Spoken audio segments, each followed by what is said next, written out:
Does anyone else, really love passionate takes about seemingly mundane topics? Showering at night is better than showering in the morning. Brunch is dramatically overrated. It's annoying when people say bless you after you sneeze. I think there are at least a couple reasons why these opinions can be so captivating.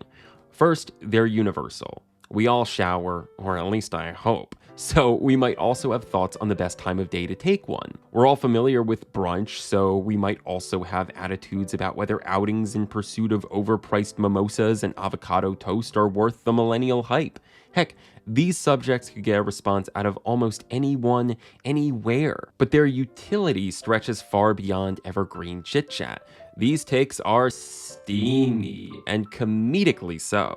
Getting fired up about politics and religion is one thing, but to have a fervent view on the sincerity of being blessed after sneezing is something else. I mention all this because I recently came across an opinion within a similar vein that Stopped me in my tracks. I was watching a stream from Northern Lion, a favorite YouTuber of mine, when all of a sudden, this came up. The diagonal cut makes a sandwich taste about 15% better, in my opinion. I believe it, yeah. Yeah, Absolutely. you can bite that corner. Yeah, It's that scientifically corner proven. is so good. As soon as I heard this, I had to know more. I Googled it right away. Rectangle versus triangle sandwiches. And to my surprise, this take that sandwiches cut at a diagonal are tastier than those cut in a straight line was hardly out of the ordinary. The opinion pieces were endless, and the forum posts were heated. I'd seen people express preferences for triangle sandwich slices once or twice before, but I had no clue how prominent and outspoken its advocates would be. And the story only gets wilder. It turns out this diagonal sandwich slice preference is rooted in science, art, and architectural structure? Today, we go ham on sandwich slices, and I don't care if that pun was cheesy. This is Pop Consumer.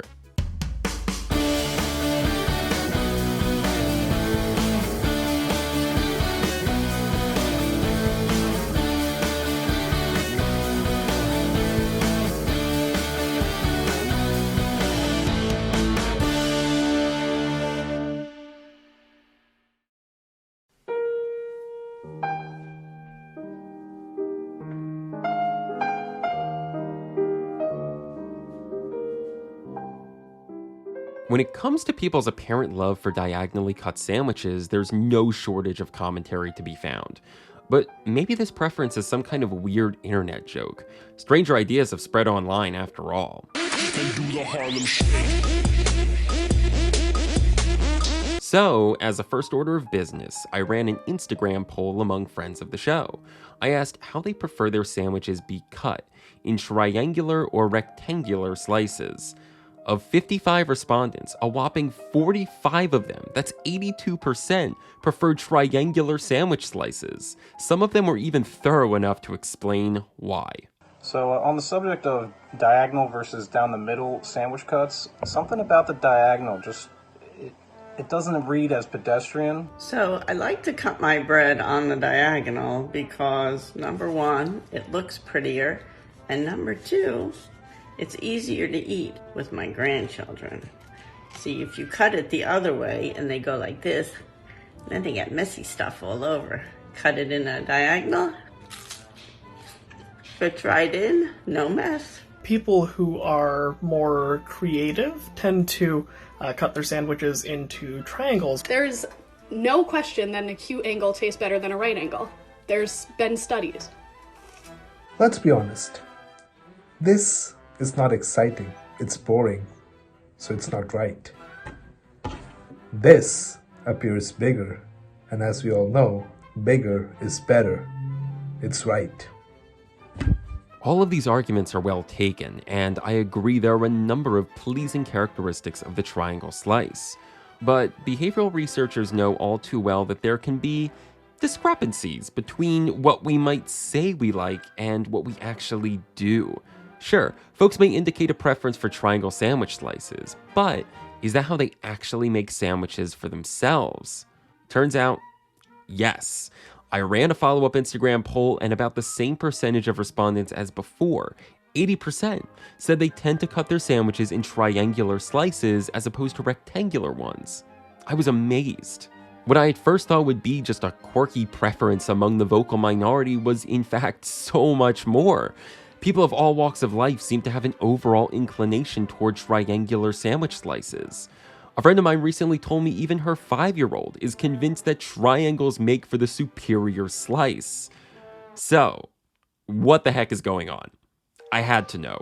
Are there systematic reasons why we gravitate to triangular sandwich slices?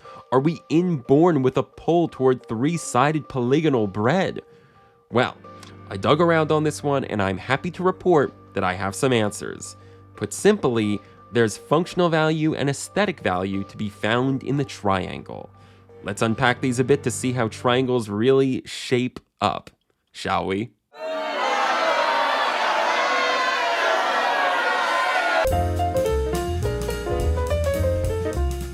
When you look up the phrase triangular sandwich slices, the first article you'll likely see is an NPR piece from 2009 entitled Rectangles versus Triangles, the Great Sandwich Debate. If I'm being honest, it was this find that convinced me I should write an episode about sandwich slices in the first place. Like, it's a little wild that the divide between rectangular and triangular sandwich slices would make its way into a relatively mainstream media outlet. It's almost like people personally identify with the way they cut their bread. Oh. But make no mistake about it, this beef between rectangular and triangular sandwich slices isn't much of a debate at all.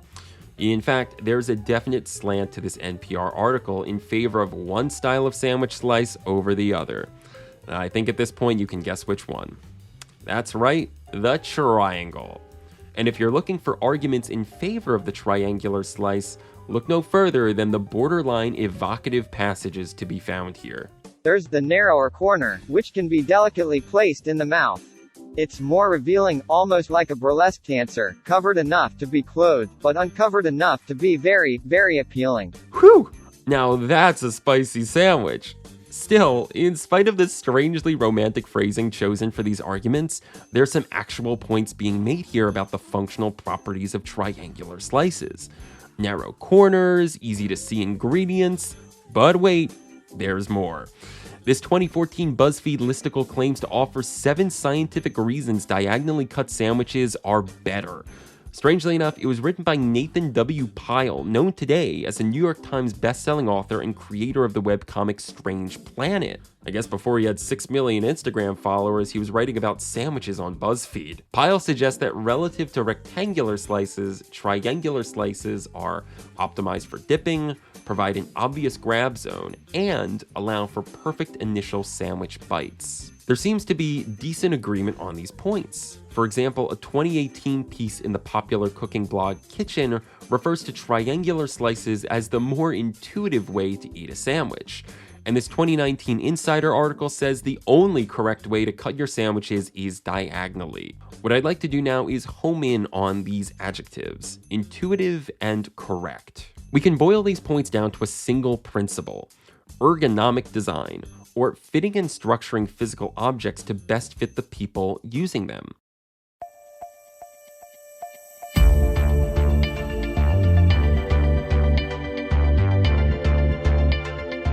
Ergonomics has perhaps been most famously applied to the workplace, using insights from psychology and physiology to inform the structure of the office environment. Because let's face it, if we're already rotting away at the 9 to 5, we might as well be comfortable while we do it. For example, you might be sitting in a chair that looks like this. These bad boys tend to be on the pricier side, and for good reason. That's because they've been ergonomically designed with the human body in mind. Adjustable seat height for posture, lumbar support for reduced stress on the back and pelvis, recliner for personalized spinal positioning.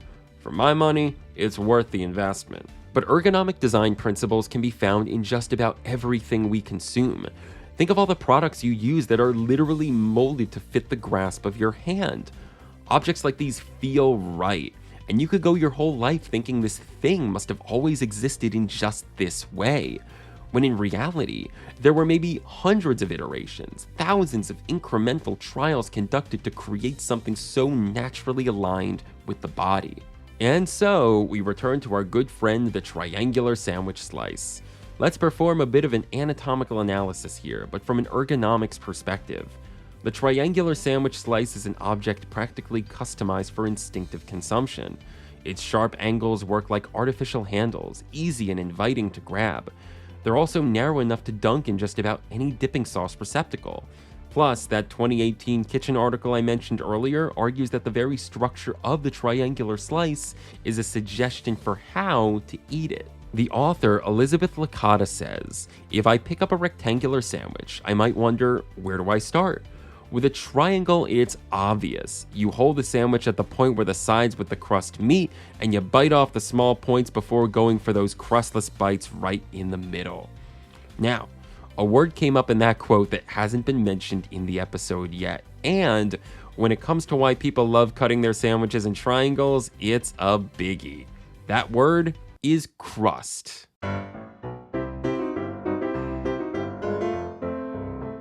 Let's just say what needs to be said. The crust is a lot of people's least favorite part of the sandwich. Hey Drew, looks like you didn't eat your crust. I don't eat the crust. I don't eat the crust. And in my searching, I found an interesting recurring story. Children don't like crust. I found countless parenting blogs about how to get your dang kids to eat the whole sandwich, including that darker shade around the edges. Perhaps this has something to do with the messaging we're exposed to from an early age about crust. I mean, look no further than this dad blog on Fatherly that contends that parents never cut the crust off because in the crust is a lesson about survival, sacrifice, and the shadow side of self. I wouldn't want to eat that either. So, okay, we don't like crust, and it might have something to do with light childhood trauma. Our goal then might be to find ways to minimize our crust intake. That's where the triangular sandwich slice comes in. Now, stick with me on this one, but through the power of geometry, the triangular sandwich slice affords us a more crustless eating experience. I called up my good friend Aner Fias, a high school math teacher and digital whiteboard expert, to explain. If you cut a sandwich in a diagonal instead of in a horizontal, what I've seen online is that mathematically speaking, you're exposing yourself to less crust when you bite into the sandwich. Actually, you're not necessarily exposing yourself to less crust. If you cut the sandwich straight in half, you're getting yourself, let's say if this was a 4x4, right? 4 inch by 4 inch. Total of about, it would say 2 inches here and then 2 inches here. So if this was the half of sandwich you're eating, that's a total of 8 inches of crust. 2 plus 2 plus 4, 8, done, right? And then you have this 4-inch entry or your biting zone, as we may call it in the industry. And it's still 8 inches of crust no matter what. However, if you start exploring a little bit more with your right triangles, and if you remember from geometry class, you can cut your triangle or your squares here into two right triangles. So here you still have the exact same crust, right? You have from here to here is 4, here to here's another 4, so 8. But this distance, the hypotenuse of your right triangle that you just created, is now not that 4 inches from earlier. You have the Pythagorean theorem, of course. And if we solve it through, 4 squared plus 4 squared is 32. Skipping a few steps, take the square root of both sides. Square root of 32, about 5.6 inches, more or less. So you're actually giving yourself a much larger bite zone, but the same amount of crust, which is really cool if you think about it in that regard, completely geometrically. Did you catch that? The way you cut a sandwich doesn't change how much crust is on the bread, but it does change how much crust you might perceive you're eating. This is due to the significant difference in size between a straight and diagonal cut, or the region of the sandwich Aner refers to as the bite zone, which, can I say, I would personally like to see published in an official sandwich handbook someday. Anyway, I did the math, and as a rule of thumb, and assuming perfectly square bread, the crustless bite zone is about 40% larger on the triangular sandwich slice than the rectangular sandwich slice. If, like many of us, you're not about that crust life, a diagonal slice could be the perfect cut for you. And yet, beyond its design and perceived crustlessness, there's still one aspect of the triangular sandwich slice we need to cover, and it might be its most obvious feature: the triangle itself.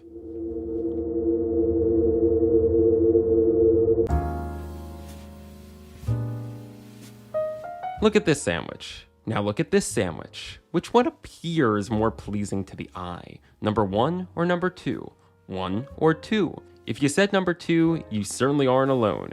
Many people seem to agree that the triangular sandwich slice just hits different. There's a certain ineffable aesthetic quality to it that outshines its rectangular counterpart. The rectangular sandwich slice is standard, blocky. Meanwhile, the triangular slice comes across perhaps as more polished, presentable, and, dare I say, beautiful. But I found myself dissatisfied with this reasoning. It wasn't enough to know merely that triangles appear more attractive than rectangles. I needed to know why. And oh boy, this search for the capital T truth of sliced bread took me in some extraordinarily unexpected directions. Hold on to your seats, because we're about to explore the triangle as a sacred pillar of philosophical thought and architectural foundation.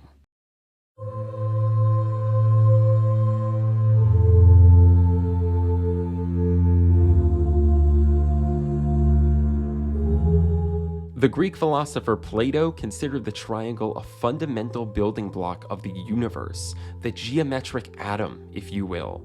This is because anything bounded by straight lines can be divided and subdivided into triangles. And Plato wasn't alone in this attachment to the three-sided shape. In fact, all throughout history, people have extended a kind of mythos to the triangle. For example, some historians believe that ancient Egyptians built their tombs in the shape of a pyramid to represent the holy rays of the sun, or to function as a staircase connecting heaven and earth. Not only that, but for centuries, triangles have occupied a sacred position as the physical representation of trinities. And believe me when I say, us humans love a good trinity. Father, Son, and Holy Ghost, birth, life, and death, A New Hope, Empire Strikes Back, and Return of the Jedi, all classic trinities. But the triangle is the glue that binds these trinities together. If the vertices are the concepts, it's the lines between them that show their connection to one another. Now, don't take this to mean a triangular sandwich slice is a literal taste of God, or the atomic structure of the universe. I only suggest that triangles have been extended a socially and even spiritually significant meaning over hundreds of generations, and this might affect our affinity for the triangular sandwich slice today. But, okay, let's say that was all speculative freshman philosophy mumbo-jumbo, right? Is there anything more empirical that can be said of our supposed attachment to the triangle? Oh yeah. In architecture and engineering circles, it's a known fact that triangles are the strongest, most durable two-dimensional shape. The smallest polygon is the strongest polygon. From the Eiffel Tower to geodesic domes, the triangle has been integral in the foundation of some of the world's most robust architectural structures. Let's examine the strength of triangles. Rectangles, when subjected to force, easily collapse into rhombuses. But a triangle distributes force down its sides and maintains its shape. Still, what does a triangle's rigidity have to do with its aesthetic value? A lot. Possibly. According to a 2012 paper in Eye Perception, the more compact the triangle, the more pleasing people seem to think it is. 3 studies demonstrated that people rated triangles with roughly equal sides as more attractive than those with elongated sides. The research author argues that more compact triangles like these are nicer to look at precisely because they're less likely to move or break. So, is the aesthetic of the triangular sandwich slice driven by perceptions of durability? By passed down socio-spiritual meanings? Or is it less about the triangular shape at all and more about the striking unconventionality of the angular cut? Definitive answers remain unclear, but hey, the big questions of life are tough and a little like sandwiches. Together we can dig into them one bite at a time. Thank you so much for watching this episode of Pop Consumer. I never thought I'd delve so deep into the psychology of sandwich cutting, but I genuinely had a blast putting everything together. Oh, and big thanks to my good friend Einar Fias for his instructive math help. That Zoom lesson about the bite zone of the triangular sandwich slice was amazing. And so are you. Yes, you watching at home are amazing. And it would also be amazing if you'd like this video, subscribe, and ring the bell to get a notification every time I post something new. Oh, and go make yourself a sandwich and stay curious. I'll catch you in the next one.